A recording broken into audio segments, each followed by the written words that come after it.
వదిన 24 గంటల్లో 70 కోట్లు రికవరీ చేయమన్నారు అల్లుడు. అది ఎలా సాధ్యం అల్లుడు? బాబాయ్, పద్మాక్షమ్మ అన్నారని కాదు, మన దగ్గర నుంచి హ్యాక్ చేసి షెల్ కంపెనీలకి తరలించిన డబ్బుని త్వరగా మనం పట్టుకోవాలి. లేకపోతే ఆ డబ్బులు చేతులు మారితే మనం ఆ ఫండ్ని రికవరీ చేయడం చాలా కష్టం అవుతుంది. లక్ష్మి చెప్పింది కరెక్ట్ మావయ్య. సరే, మనం డబ్బు త్వరగా రికవరీ చేయాలి. కానీ విదేశాలకు షెల్ కంపెనీ ద్వారా తరలించిన సొమ్ముని ఎలా తిరిగి తీసుకురావాలి? అది కూడా 24 గంటల్లో.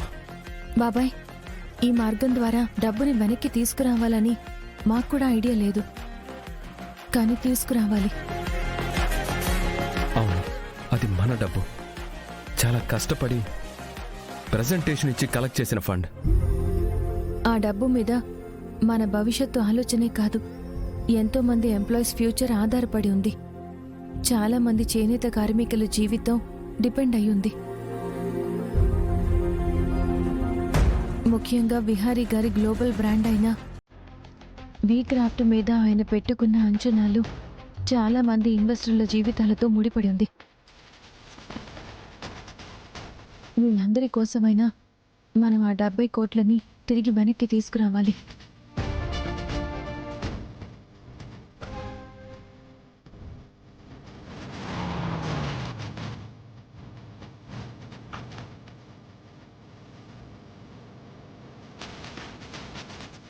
హాయ్ సంధ్య గారు.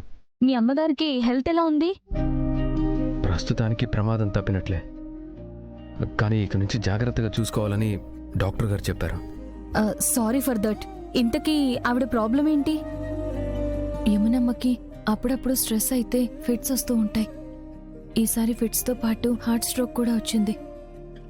అయ్యో, జరిగిన డిస్టర్బెన్స్ వల్ల మీ అమ్మగారు చాలా స్ట్రెస్ అయి ఉంటారు.